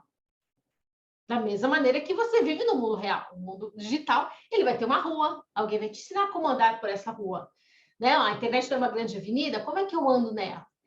O que é o Facebook? Estou dando exemplo do Facebook, mas depois tem o Instagram, tem o TikTok, como a gente está falando, tem o LinkedIn, tem os sites, tem os blogs, tem o WhatsApp. Como que é isso? Ah, isso é uma propriedade privada de alguém. Se confunde ali direitos coletivos, direitos difusos em algum momento. Então, você caminha com direitos privados e você caminha com direitos coletivos. Mas alguém é o dono daquilo. Se tem alguém que tem um site, alguém que lá tem um domínio, alguém é dono daquilo. Alguém vai colocar os deveres ali. Recentemente tivemos a questão lá do Twitter e a compra do Twitter. Peraí, aquilo tem um dono. Então, ele pode estipular o que ele quer e o que ele não quer na casa dele. Sim, a casa dele é o mundo, mas ele pode estipular. Ah, mas tem leis nesse mundo, tem umas leis no mundo, então ele tem que obedecer às leis do mundo. Então, o primeiro ponto para a gente se tornar, de fato, um cidadão digital é a gente compreender a nossa ignorância. Eu preciso entender o que funciona, para que funciona o LinkedIn? Quais são as ferramentas dele? Será que alguém já parou para ensinar? Será que o dono do LinkedIn vai falar, isso aqui é um LinkedIn? Da mesma maneira como alguém ensinou para a gente como é a rua, ó, isso é uma rua, você anda por aqui, a rua te leva do ponto A ao ponto B, isso aqui já é uma avenida, isso aqui já é uma estrada, né? Temos todas essas diferenças. Alguém precisa me ensinar o que é um LinkedIn. Qual o começo, qual o fim, qual o passo a passo para andar ali dentro. Não é assim, tem uma visão, você vai lá, coloca uma foto, fala o que você quer e tal. Não, não é assim. Quais são as regras de quem inventou o LinkedIn? O que ele espera de mim? O que ele vai me vender? Quanto é o custo? O que eu gero de lucro para ele quando eu estou ali? Então, a partir do momento que a gente entende a nossa ignorância, que ponto que a gente está? Sabemos 8 pontos. Nós estamos falando com advogados, então vamos expandir isso para os cidadãos em geral no mundo inteiro. Alguém me fala, me explica alguma coisa quando eu coloco o celular na minha mão? Que nem eu compro um carro. Quando eu compro um carro, alguém vai lá falar alguma coisa? Fala, ó, você tem seu CNH, você fez uma prova, sabe dirigir? Então, ninguém fala isso quando eu compro o celular, né? Quando eu compro o computador, mas me jogam assim, aí a gente vai sem saber nada. Então, o primeiro ponto, se a gente pudesse dividir aí tudo isso em passo a passo, o primeiro ponto, a gente entende que a gente não tem conhecimento completo dessas ferramentas.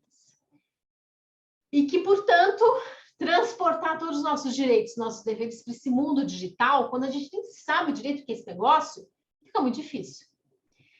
Se a gente superar isso, e para isso a gente tem aqui nós, né, que estamos pesquisando e temos aí todo o trabalho de direito digital, doutora Adriana, de todos vocês aqui, se a gente não se unir, cada um ensinar um pouco para o outro, que é o que a gente faz lá na comissão da OAB Vai à Escola, a gente vai ensinar para as crianças nas escolas o que é discurso de ódio na internet, o que é liberdade de expressão na internet. A gente precisa também fazer esse movimento com tudo e cada vez mais espalhar. Aí a gente sai desse mundo de ignorância. Aí a gente sai nesse passo aí de, olha, eu estou fazendo alguma coisa, estou me cercando de pessoas fantásticas que sabem, que podem dividir comigo esse conhecimento. Aí, então, a gente vai poder falar que somos um cidadão de fato, ou pelo menos começaremos a ser um cidadão nesse mundo que, quando a gente começa a falar de direitos humanos, a gente precisa lembrar da ONU. De onde que veio tudo isso? Veio da guerra. Depois daquelas grandes atrocidades da Segunda Guerra Mundial, o mundo resolveu parar e falar, bom, peraí, vamos se unir aqui, vamos pensar diferente, vamos nos ajudar diferente. E aí a gente veio com o reconhecimento dessas eras de direitos, aí cada vez mais, e assim nasceu a ONU, assim tivemos os tratados de direitos humanos. No mundo digital, a gente já tem um caos, a gente só precisa cada vez mais se unir e entender que nós temos, sim, direitos humanos no mundo digital, que são a réplica do mundo físico, só que eles precisam passar aí pelo grande estudo, identificação e reconhecimento de todos nós. Vamos lá, mãos à obra, espero que eu tenha colaborado de alguma maneira. Uma ótima noite. Obrigada, doutora Adriana. Até mais. Obrigado, doutora Juliana, sempre muito clara, né? Ela tem, a doutora Juliana é muito engajada, ela tem uns cursos lá na aba, né, de ambiental, agora tem outro curso novo, né? Então é bem legal. Como que é? Desculpa. Como advogar em Portugal. Como advogar em Portugal, ótimo. Eu até vou pegar umas dicas que eu queria tirar a cidadania, agora eu não sei em que nível que eu tô, se não, eu tô sem nível para pedir, bem que... Não, sempre tem. Portugal quer todo mundo. Você vai achar o nível aí. Agora vai permitir fazer online, né? Acho que a notícia saiu ontem, parece. Ai, muito cuidado, não é isso. Essa notícia saiu errada. O consulado já está avisado. A notícia saiu errada. Quem pode fazer cidadania pela internet é quem sempre pôde, que são as crianças quando nascem, quando tem até um ano. Tá? Isso ainda vai ser regulamentado. Isso não é para todo mundo, gente. Cuidado. Ótimo, tá vendo? Já esclareceu uma fake news aí. Tô brincando. Não é fake news, mas é uma informação meio, né? Às vezes não é imprecisa e a gente acaba achando que é fácil algo que não é fácil, né? Bem, agora, próximo, só um momento aqui que eu estou abrindo. Que aqui está a próxima é a Thaís, né? A Thaís é professora, ela vai falar sobre educação digital e ética, ela é advogada, especialista em psicopedagogia pelo Centro Universitário Claretiano, mestrando em educação. Passo a palavra para a Thaís.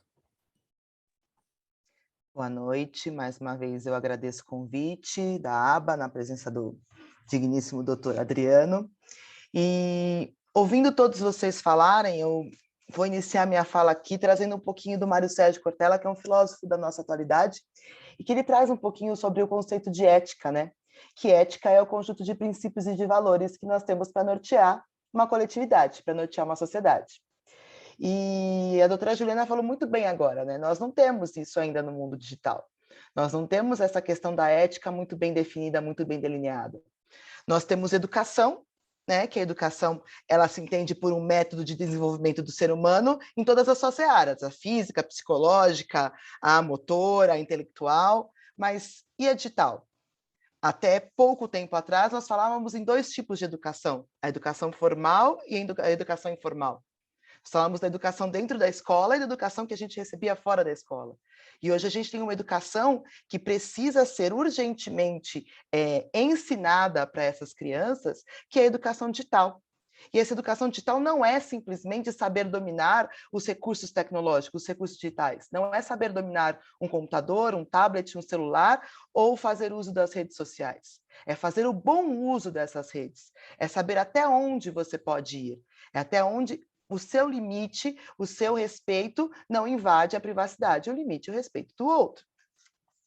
E a educação ela tem que agregar, né? E como professora, eu trabalho com educação básica já há quase 25 anos. E a gente vem percebendo algumas modificações nessas gerações, né, que estão cada vez menores. A gente dizia que a geração mudava de 10 em 10 anos, agora a gente já tem aí de 6 em 6, quiçá até menos. E é preciso compreender que existem princípios dentro do ambiente virtual, dentro do ambiente digital. E o que acontece? Infelizmente, as nossas crianças, elas estão, sem perceber, e com aval das suas famílias, infringindo alguns princípios e algumas normativas, né? Como o próprio doutor Adriano falou, o TikTok, por exemplo, ele tem uma idade mínima de 13 anos. Eu trabalho com criança de 8 anos e conheço crianças de 6, 7 anos que já têm TikTok. Então, de quem é esse dever de vigilância? A gente tem avançado com relação às leis, tem avançado, a gente tem aí a Lei de Proteção de Dados, a gente tem o ECA que fala sobre o poder de vigilância. Mas de quem é esse poder de vigilância? Aonde ele está se perdendo? Ou melhor, aonde ele ainda não se encontrou no mundo digital? Porque é isso que está faltando. Né? As crianças entenderem, como a doutora Regiane comentou no final do primeiro painel, de que os pais não precisam expor a vida dos seus filhos a todo momento. Que isso não é uma benfeitoria, muito pelo contrário, é um malefício. Que a partir do momento que eu mostro, saindo da escola, mostro o logo da escola. Indo para o shopping, eu estou dizendo que a minha casa está disponível para um assalto, que o meu filho está disponível para um sequestro. É cruel o que eu estou falando? É em grande escala, mas é verdade, a gente está vendo isso. Né? O doutor Adriano também comentou na fala dele sobre o aumento do minto. A doutora Patrícia comentou sobre o aumento de fraudes e crimes que estão acontecendo via digital, pela internet. Né? As mães que gravam dancinhas também se expondo, e essa exposição é uma questão que a gente vem trabalhando nas escolas para que isso não aconteça. Né? E eu abro, às vezes, em sala de aula, alguns comentários, e as crianças falam, às vezes pessoas que eu nem conheço me chamam pelo WhatsApp e querem conversar comigo, ou me chamam pelo mensagem do Meta, ou pelo Insta. E a gente mostrar para essas crianças de que essa educação começa ali do início, e que esses pais tenham consciência de que a internet é um ambiente saudável, sim, é um ambiente necessário, é um ambiente que eles têm que crescer e vão crescer dessa forma porque eles vão criar habilidades e competências para este mundo que a gente já vem falando em metaverso, né? Um mundo real dentro do mundo virtual, e como se portar dentro dele, para que a gente diminua índices de suicídio, para que a gente diminua índices de cyberbullying, e como os pais se portam diante disso. Né? Eu costumo falar, eu uso uma fala da doutora Meire Fava, que é uma advogada voltada a essas questões, é uma advogada escolar, e ela fala, né, que o que se joga na internet é papel picado ao vento. A repercussão de uma situação na internet ela é muito mais rápida e muito mais avassaladora, devastadora, muitas vezes, do que a repercussão de uma situação no mundo real. Né? Hoje em dia, às vezes a criança já sabe que o filho foi mordido antes mesmo da professora escrever na agenda. E isso, às vezes, gera situações tão desastrosas que, quando você vai tentar reverter, você já não consegue mais. Né?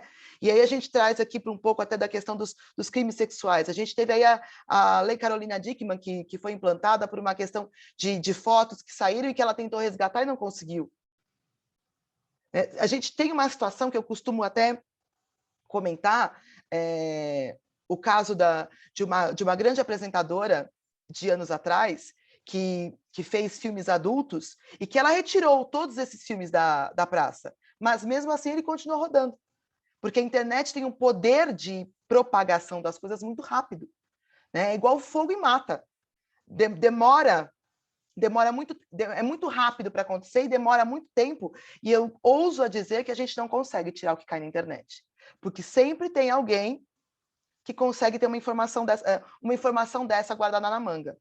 Então, a minha contribuição aqui nesse caso, que eu gostaria de trazer para vocês, é de como a gente pode conscientizar os adultos, a escola e as crianças de que esse poder de vigilância é necessário. Porque para as crianças, os jovens e os adolescentes estão em processo de formação. Né? E o dever de orientá-los, como a doutora Juliana trouxe agora há pouco, é nosso. Se cada um contribuir um pouquinho, nós vamos construir uma sociedade virtual e uma sociedade digital muito mais humana do que nós temos hoje, né? Onde todo mundo se sente advogado e se sente na função de julgar o outro. Então, colocou-se hoje se eu colocar hoje uma foto lá dizendo, estou triste, bem feito, problema seu, ninguém mandou, morra. E as crianças não estão preparadas para entender tudo isso. Né? E isso acontece pela falta do poder pela ausência do poder de vigilância das famílias. E o nosso também. Né? Eu vou, antes de encerrar, contar um caso que aconteceu comigo como professora. Anos atrás, eu tive uma situação em que, no momento de um evento do colégio, eu chamei a atenção de um educando, de um aluno. E nós havíamos postado fotos, nós não, na realidade. Outra questão importante, quem posta as fotos é o colégio, que tem o poder contratual e autorização dos pais para fazer essas divulgações, e nós temos autorização para repostar, nós nunca postamos as fotos. Isso é algo importante também, tomar cuidado com as fontes, da onde a gente posta e para onde a gente vai postar. Né? Tem o caso aí daquela funcionária do hotel que perdeu o emprego com a divulgação do vídeo do Axl Rose. Né? Ela, na inocência, divulgou para a família e alguém, na maledicência, acabou querendo se promover e ela acabou perdendo o emprego. Então, o que essa criança fez por conta da bronca? Começou a colocar nas fotos, sua boba, idiota. Ele não tinha noção daquilo, muito menos a família. Então, a nossa função como escola é chamar a família, olha, isto aqui, em breve, se torna um crime. É um crime que aconteceu na internet. Óbvio que no mundinho dele aquilo não era nada, mas a gente precisa compreender que somos nós, os adultos, que precisamos colocar esses limites. Eles têm contato com o mundo virtual? Tem, cada vez maior, principalmente depois desse momento de pandemia. Eles acabaram criando até uma autonomia digital maior do que a nossa, se bobear. Mas nós, como adultos das situações, precisamos pontuar e entender que um meta é para, acho que 16 ou 18 anos, que um TikTok é para 13 anos, não para 8, não para 2, não para 5, e que a vida privada tem que se manter na vida privada. Né? Então, o meu pleito aqui, a minha bandeira levantada é que a gente tome cuidado com essas superexposições e que a gente compreenda que é nossa função, como advogados, como escola, como sociedade, de orientar as crianças, né? Ensine as crianças para que os adultos não sofram. Já dizia o filósofo, não era muito bem assim, mas era mais ou menos nessa ideia. Eu encerro a minha fala, espero ter contribuído e, mais uma vez, obrigada, gente. Obrigado, Thaís, parabéns também. Eu acho que todas as falas acabam se complementando, né? Acabam se interligando e trazem reflexões aí atuais e pontuais. E é legal a experiência da Thaís, que é dentro da escola, né? Eu tenho uma visão que as escolas não... Eu não sei, as públicas parece que tem uma intencionalidade de resolver várias coisas, né? E tem várias coisas graves acontecendo. As privadas, eu creio que também, né? Mas às vezes fica um pouco nebuloso, assim, a gente não sabe, né? Se alguns casos são abafados ou não, se elas têm um receio de assumir as suas falhas também, porque e nem são falhas, né? Eu acho que tem várias coisas complexas acontecendo no ambiente escolar, mas eu acho que tem que ter um investimento em prevenção, né? Não é só uma palestra que vai resolver, né? Toda uma cultura digital, uma insistência na educação digital, mas eu sendo gestor, sendo empresário, eu faria com certeza o seguinte: curso, palestra, assistem os alunos, assistem os pais, filma todo mundo, claro, com autorização, assinam termo de comparecimento, ganham certificado, para depois não falar, não sabia, né? A culpa é da escola, a culpa não é minha, né? Então, como advogado, né, e como professor, eu acho que tem que tomar esses cuidados, né, e fazer essa prova é estar em compliance, né, é estar em adequação com a LGPD, é estar em adequação com a ética digital, é estar de acordo com o ambiente digital saudável, né, falando na a matéria da professora Juliana. É isso. Então, não vou tomar o tempo, nós acabamos correndo, né? Todos acabaram cumprindo os prazos e vamos ter um tempinho no final. Eu vou passar a palavra para a próxima palestrante aqui, só um momento. Se eu não me engano, a ordem agora seria a Aliciane, né? Então, a Aliciane vai falar sobre educação digital também e as empresas privadas no contexto... Agora que cortou, acho que é para além da LGPD, né? Aí você complementa, por favor, o tema. A Aliciane é advogada, administradora de empresas, mediadora judicial e privada, com formação em pensamento sistêmico, constelação familiar com ênfase no direito, para a Sociedade Brasileira de Direito Sistêmico e outras coisas. Mas passo a palavra para a Aliciane. Se ela quiser fazer algum complemento, fique à vontade. Boa noite a todos. Quero, primeiramente, agradecer por estarmos aqui nessa troca de muito conhecimento, né, e de muito aprendizado também. Agradecer ao doutor Adriano e à doutora Regiane pela organização desse evento.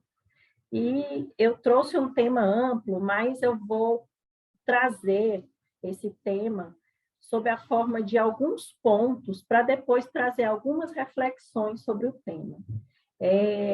Antes de tudo, eu vou trazer uma visão da educação digital para linkar com um ponto da LGPD. A visão da educação digital como uma oportunidade de utilizarmos os meios digitais com autonomia, ou mesmo como a promoção do letramento digital, né? De forma que esse letramento digital seja amplo, como as meninas já falaram, como o doutor Adriano já falou, de forma que as pessoas tenham a capacidade de ler, de intervir, de entender o que estão fazendo com a tecnologia, né? De modo que cada um saiba como decidir quando, como e para que utilizar essa tecnologia, incluindo aí nessa tecnologia, de forma ampla, redes sociais, ambientes digitais, enfim, tudo que a gente está falando aqui hoje, né? E o ponto de conexão que eu vou fazer dessa visão da educação digital com a LGPD é com relação ao fundamento da autodeterminação informativa que a LGPD traz no seu artigo 2º. O que é esse fundamento? Ele pode ser, de forma breve e resumida, entendido como o poder que nós, titulares de dados pessoais, temos sobre os nossos próprios dados. O poder que nós temos, o direito que nós temos de saber quais são os dados, os nossos dados, aonde eles estão, com quem eles estão e o que estão fazendo com eles. Passada essa contextualização, inclusive, esse fundamento da autodeterminação informativa, deles é que decorre os direitos que estão elencados no artigo 18 da lei, que são os direitos dos titulares de dados. E outro ponto fundamental para as reflexões que eu vou fazer mais para frente é a educação digital no marco civil da internet. Ela tem lugar no marco civil da internet e em 2 artigos, no artigo 24 e no artigo 26. Eu vou destacar o artigo 26 porque ele inclui a capacitação para o uso seguro, consciente e responsável da internet como um dever do Estado no que tange à educação. Ainda no aspecto legislativo, eu trouxe aqui para informar também que existe um projeto de lei, é o projeto de lei 4513 de 2020, que já foi aprovado na Câmara e agora está no Senado, que ele trata da Política Nacional de Educação Digital. E para o aspecto das empresas privadas, ele vem trazendo em um dos eixos, ele é tratado nessa política em 4 eixos, e um dos eixos, ele traz a capacitação e a especialização digital dos trabalhadores. Então, com esse link, eu vou passar agora para o que eu quero destacar na LGPD, para fazer as reflexões. Em relação à LGPD, eu vou destacar o artigo 2º, que traz os fundamentos da disciplina de proteção de dados pessoais, que ele tem grande link com tudo que foi falado aqui, inclusive um dos fundamentos da disciplina da proteção de dados pessoais é os direitos humanos, né? E dentre esses fundamentos tem o da autodeterminação informativa, que eu já falei, e tem também o do desenvolvimento econômico e tecnológico, e aí também vem o da inovação, e ele trata também como fundamento o da livre iniciativa, da livre concorrência e da defesa do consumidor. Outro artigo de destaque na LGPD também, para as reflexões que eu quero trazer, é o artigo 50.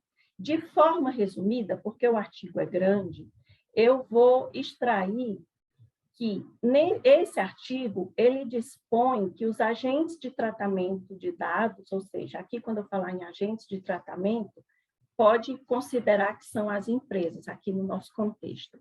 Ele dispõe que os agentes de tratamento de dados, eles poderão formular regras de boas práticas e de governança. E dentro dessas regras de boas práticas e de governança, estão ações educativas. No próprio artigo tem esse termo, ações educativas. Por que eu trouxe esse artigo aqui? Porque a própria LGPD, ela traz esse termo e também nos programas de privacidade e proteção de dados, o fator conscientização é muito forte e ele inclui justamente ações educativas e ações de educação digital. Eu estou separando os 2 termos porque a lei ela prevê a proteção dos nossos dados tanto no ambiente digital como no ambiente físico. E aí, feitas essas considerações, eu quero destacar também que esses programas de adequação à lei, eles são pautados em ciclos de melhorias contínuas. E aí, o que se destaca nesses programas é justamente essa conscientização contínua. por causa do fator humano e também por causa das constantes atualizações tecnológicas, por causa também dos fatores de engenharia social, que também eles se atualizam cada vez mais, enfim, por causa de todo esse contexto social que a gente vive. E a primeira reflexão que eu vou trazer é só por causa da LGPD ou das leis de proteção de dados que a gente fala tanto em privacidade e proteção de dados nos dias de hoje? Um dos pontos a serem destacados é a importância desse tema, e é por isso que a gente está aqui hoje, né?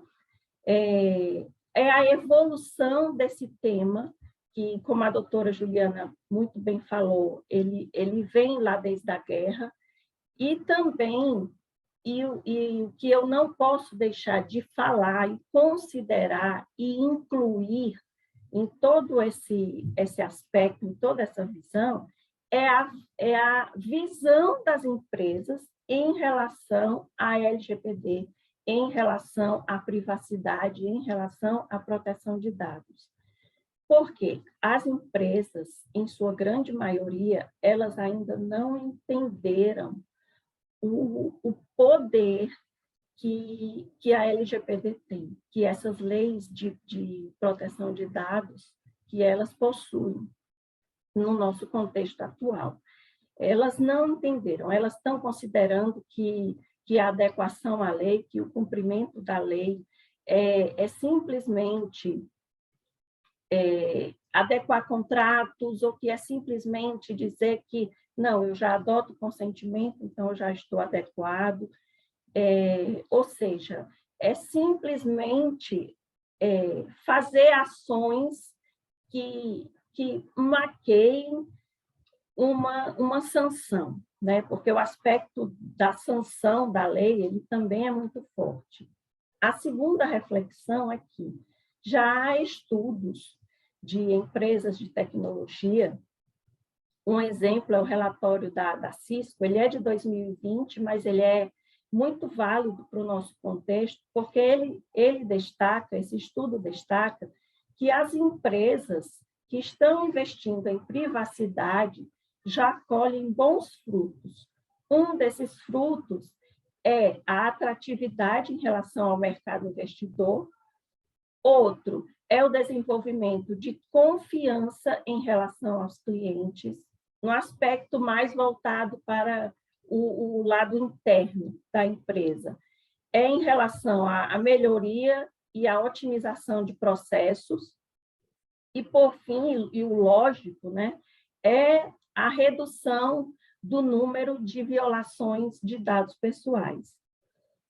E, por fim, o outro fator que eu gostaria de refletir é com relação à importância das empresas começarem a olhar para 4 termos: o da função social da empresa, do compliance, da governança corporativa.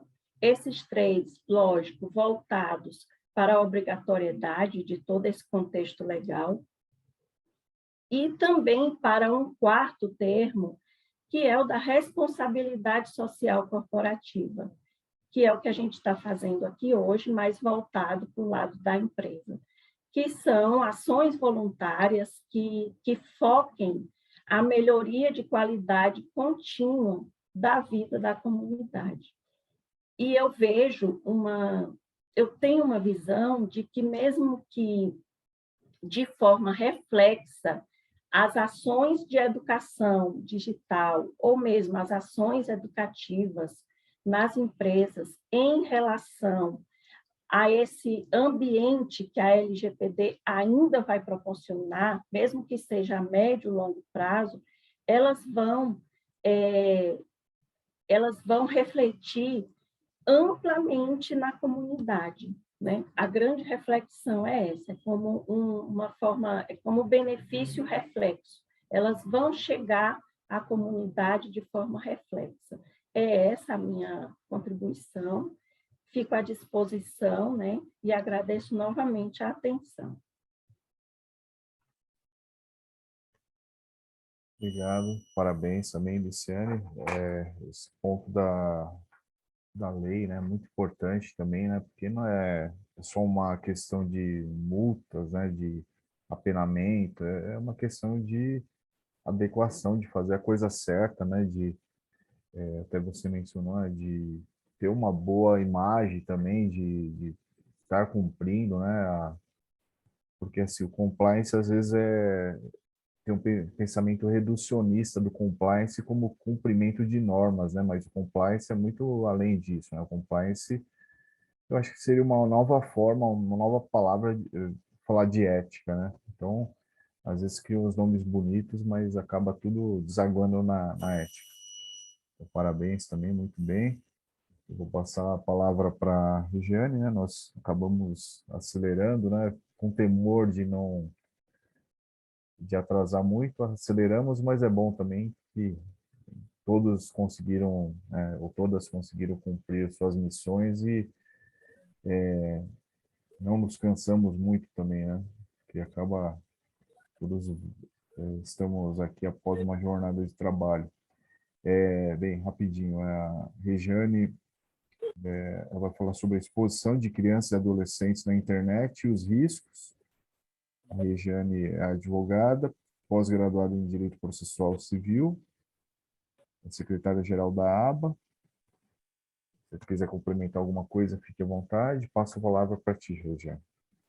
Olá, boa noite a todos. Quero agradecer aqui o convite para estar participando desse webinário. É um prazer estar com todos vocês. Então, esse é um tema que é muito atual, né? Porque hoje em dia, com o avanço da tecnologia, estamos todos muito dependentes desses meios digitais para quase tudo na nossa vida, né? E como tudo que nos beneficia, a tecnologia ela também traz alguns riscos, né? Como os nossos dados e as nossas informações que estão cada dia mais fáceis e acessíveis a qualquer um.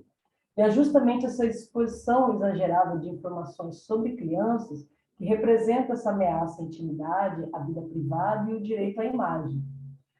Somando tudo a isso, o que a gente tem que se atentar é que esses dados que ficam publicados na internet, ele pode gerar dados futuramente, né, que podem ser desaprovados pelos filhos por entender que a sua vida privada ela foi exposta indevidamente.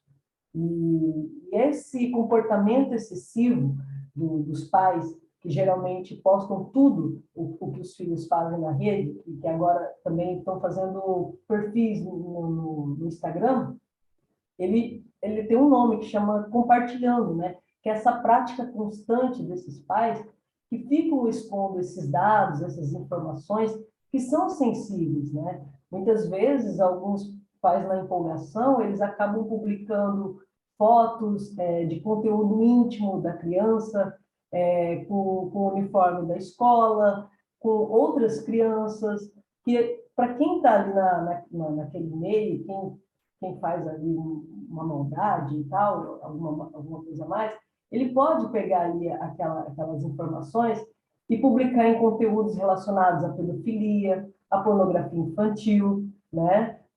A criança ela fica ali à mercê de chantagem, situação de sequestro, como foi dito aqui na palestra, né?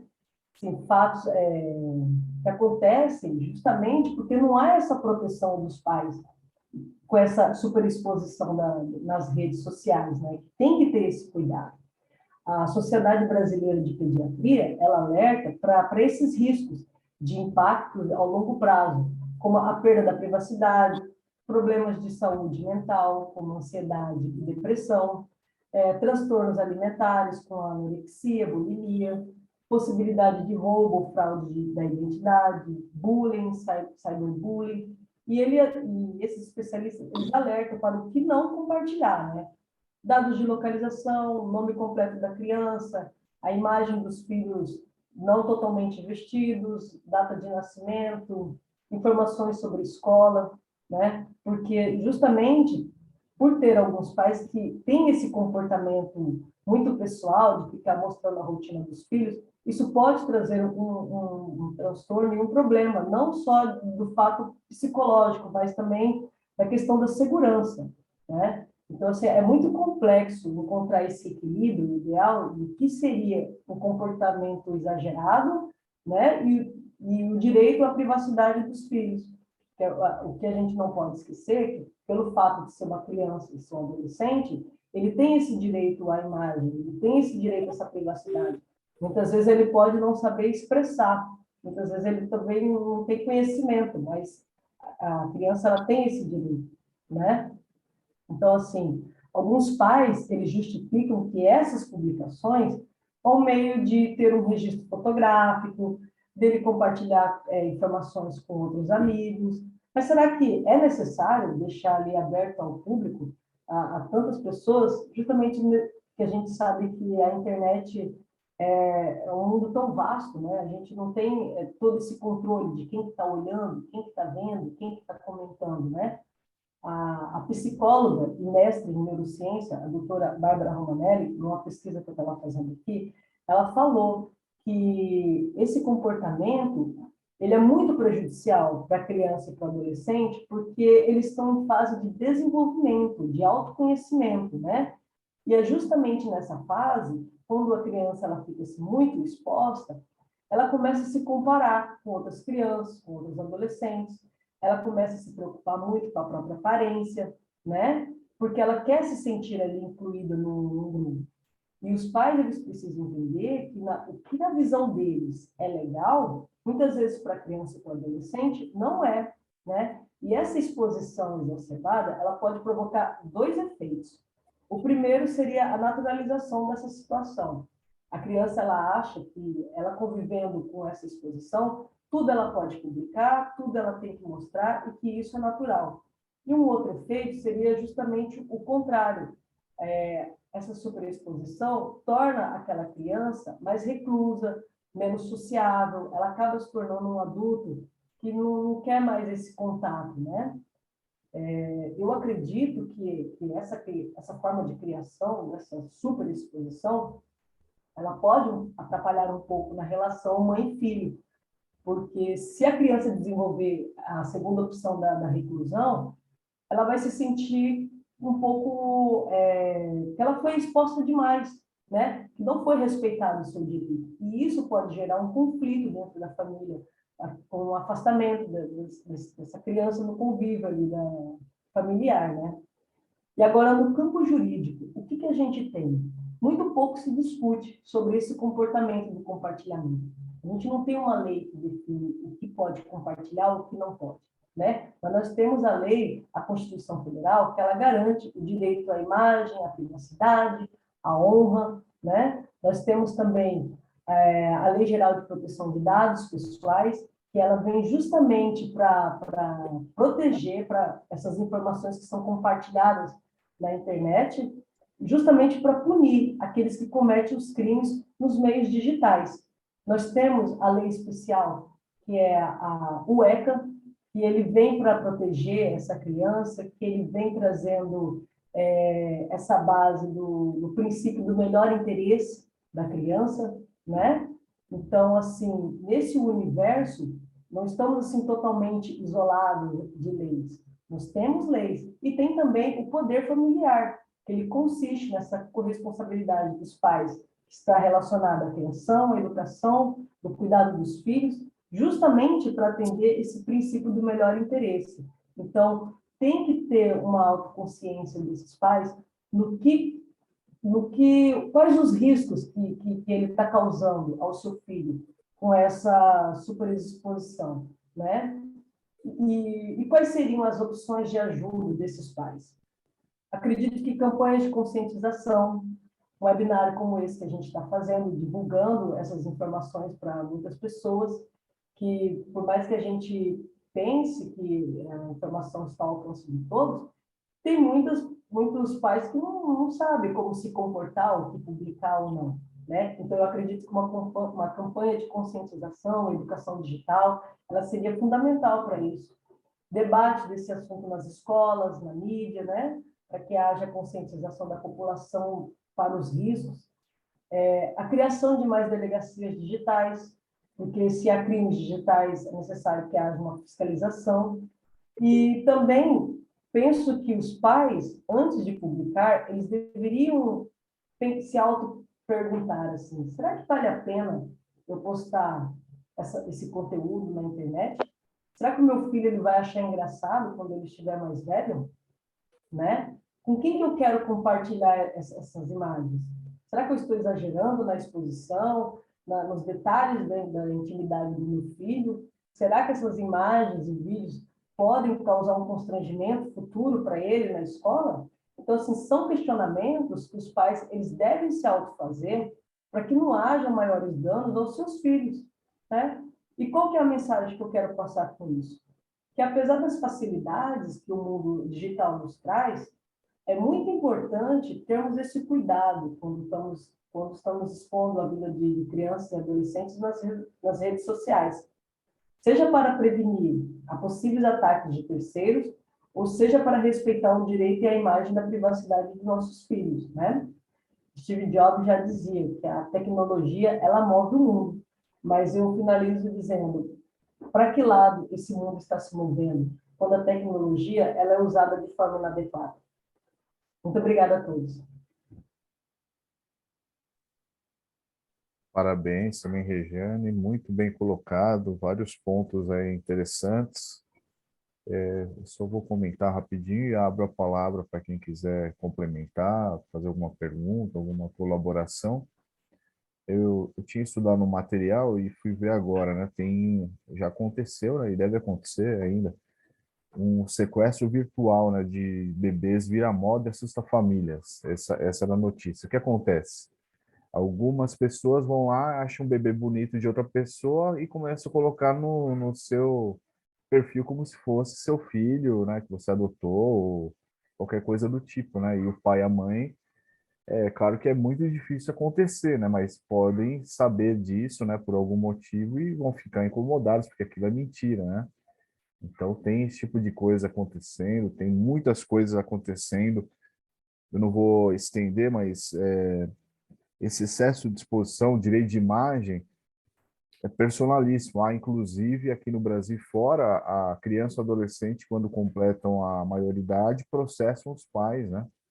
Para excluir esses conteúdos aí que acabam sendo vexatórios ou desconfortáveis, né? Que a criança, a menina ou o menino, tem um caso que aconteceu que os pais tinham centenas ou milhares de fotos, a menina no pinico, a menina sem roupa, essas coisas.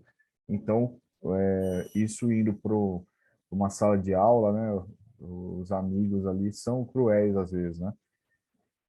Então, assim, só para concluir da minha parte, não tem nada a ver com isso que a gente está falando, né? Mas essa superexposição atrai riscos, né? Até, principalmente crianças e adolescentes. Teve um caso, eu estava tentando resgatar aqui, uma mulher acompanhava uma outra, eu não sei se era uma influencer ou não grávida, ela foi lá e sequestrou a mulher e matou e para pegar o filho. Teve coisas do tipo, né? Então, as pessoas acham às vezes que é ficção científica, que não vai acontecer nada, mas eu lembro que quando eu fiz computação forense no Mackenzie, eu era o alienígena, né? O único do direito lá, o pessoal tudo da parte técnica de TI. Eu fiquei chocado quando fiquei sabendo das tais bonecas, agora eu não lembro o nome, bonecas virtuais, alguma coisa do tipo, não lembro o nome exatamente, né? E minha filha era pequena, né? Então essas coisas deixam a gente mais sensível quando a gente escuta, né? Era Momo, né? Era um nome com M. Momo, acho Ah, que sim, era. não, mas a mão era para assustar, né? Esse caso é assim, há muitas pessoas que são que somem, né? Que desaparecem. Então, o que acontece? Na Deep Web, há um comércio de sequestro de pessoas, aí bonecas, eu não lembro, bonecas alguma coisa. Eles pegavam essas meninas sequestradas, cortavam os braços e as pernas, elas ficavam presas como se fosse num gancho assim, e alimentando com um tipo de papinha, né? Então elas viravam escravas sexuais desses maníacos, desses loucos, né? E por esse tipo de alimentação, elas duravam 3, 4 anos só, né? Então é coisa que acontece, né? A polícia não fala, a mídia não fala, mas acontece. Então, às vezes, a superexposição bota um alvo nas costas de uma criança, de um adolescente, né?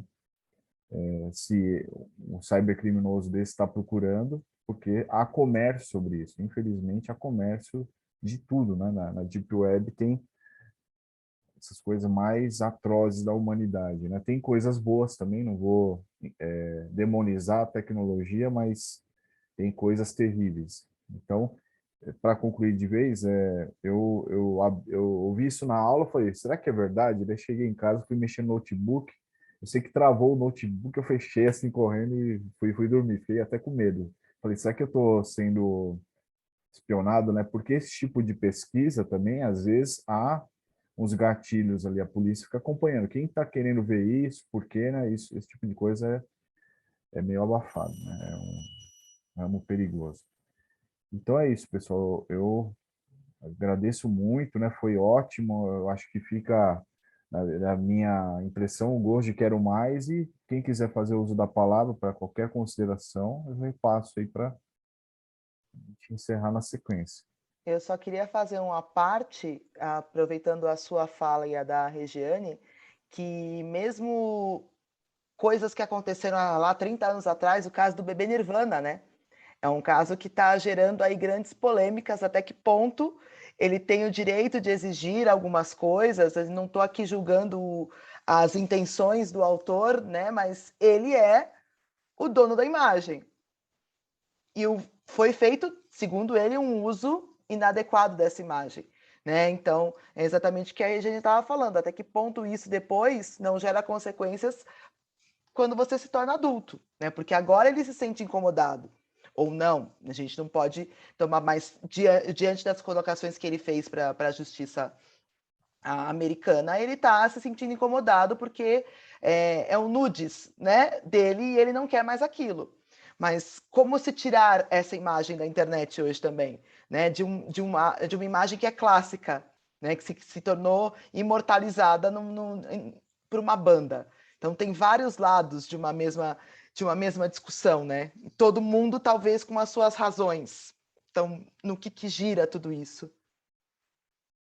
E às vezes os pais vão nesse embalo, né? Meu filho vai ser jogador de futebol, agora vai ser influencer, e não pensa nessas consequências, né? Até olhando mais lá para trás, o Michael Jackson, eu tenho sérias dúvidas que ele ficou com a cabeça meio atrapalhada pela exposição desde o Jackson's 5 lá, né?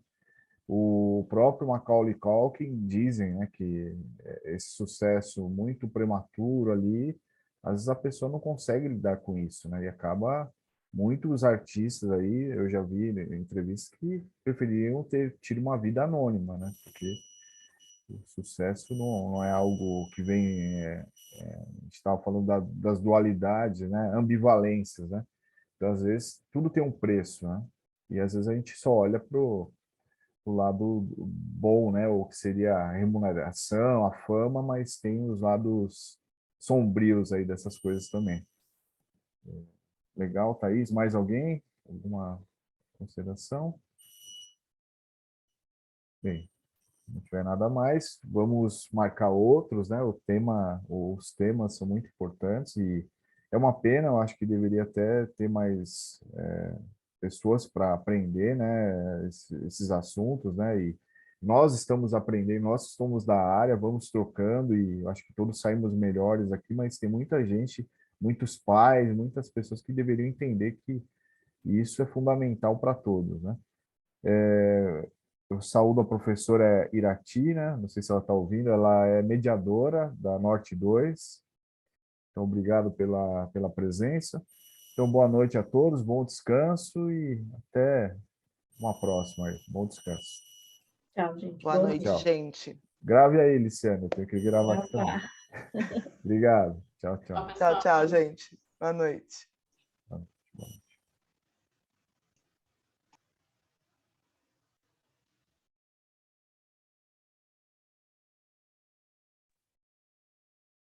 Eu desliguei tudo aqui. Agora, acho que é só apertar lá em cima, né? O stop, porque outro dia eu apertei errado, agora eu acho que não há dúvidas que é isso mesmo. Stop.